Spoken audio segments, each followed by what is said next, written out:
আমার শিকার আমার শিকারের দিকে হাত বাড়ালে না তোর হাত দুটো আমি কেটে দেবো। হবে না, তার চেয়ে তুমি বলো এক কাজ করো, আমার পা দুটোকে কেটে তোমার শরীরে লাগিয়ে দাও, তারপরে তোমাকে বেশ মানাবে ভালো। আর আমিও চেষ্টা করে দেখি তোমাকে এই থেকে ভারতের একজন জাতীয় শিক্ষিত পশুর মর্যাদা যায় কিনা। তুমি যখন সুন্দর কথা বলতে পারো, হ্যাঁ কোথা থেকে আসা হচ্ছে আর যাওয়াই বা হবে কোথায়? আর মহাশয়ের নাম ধাম নেই নেই, আমার কোনো নাম নেই, আমার কোনো ধাম নেই। কারণ আমি একটা যাব, আমি একটা যাব, আমি একটা যাব, আমি একটা যাব। পৃথিবী আমার আপন করেছে, ভুলেছি নিজের ঘর, তাই আমি যাব, আমি একটা যাব, তাই আমি যাব, আমি একটা যাব। তখন তো তোমার কোনো ঠিকানাই নেই। আছে, যখন আমি এসে পড়েছি তখন আপাতত ঠিকানা এই গ্রামেরই কোনো এক কোণে, যে কোণেই থাকো ওই চুরি করে কোণে ফেলে দেবো, বসে থেকো না। হাজার হোক তুমি হলে একজন সর্বশক্তিমান পুরুষ। তোমাকে চিনতে আমার লোকেদের যেন ভুল না হয়, কারণ তুমি এই গ্রামে নতুন এসেছো, উপযুক্ত অপরাধের ব্যবস্থা তো আমাকেই করতে হবে। ঠিক আছে, আমি তাদের জন্য শান্ত হয়ে অপেক্ষা করবো। যাও, যত টাকা সম্ভব ওদেরকে পাঠিয়ে দাও। আরে পাশে এরকম একটা সুন্দরী মাল পেয়ে তুমি অনেক জোর পেয়েছো বুঝে, কিন্তু সাবধান, ওটার দিকে নজর দেবে না, ওটা আমারই থাকবে। এই,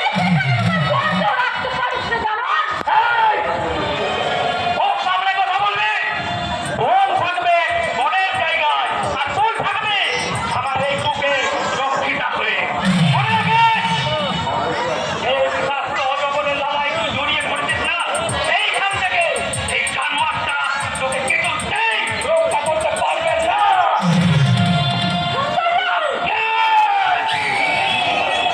আমার উপর কতটাই সুন্দর, ভেতরটা কতটাই রক্তাক্ত।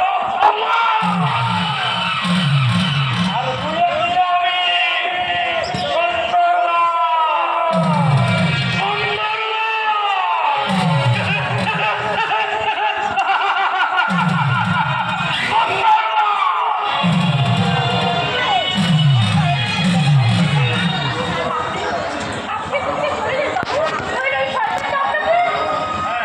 মানে তো বুঝলাম আমি হয়তো প্রাণে যাবো, কিন্তু তুমি তোমার শেষ পরিণতিটা তুমি একটিবারও চিন্তা করে দেখেছো?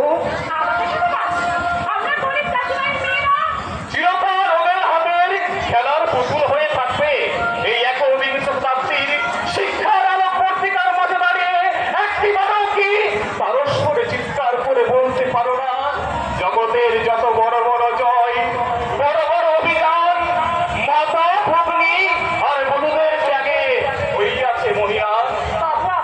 না না, বাবু নয়, আপনি নয়, বলো তুমি, বলো দাদা।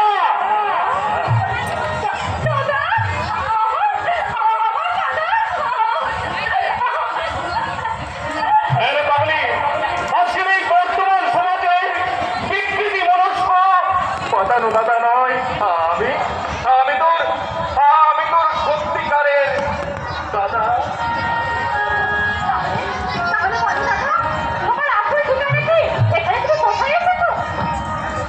এতদিন আমার কোনো ঠিকানা ছিল না রে বোন, কিন্তু ভাবছে আমার নতুন ঠিকানা হচ্ছে এই গ্রাম। সেই কথাটা, সেই চিন্তাটা আমার উপর ছেড়ে দিয়ে তুই এখন বাড়ি যা।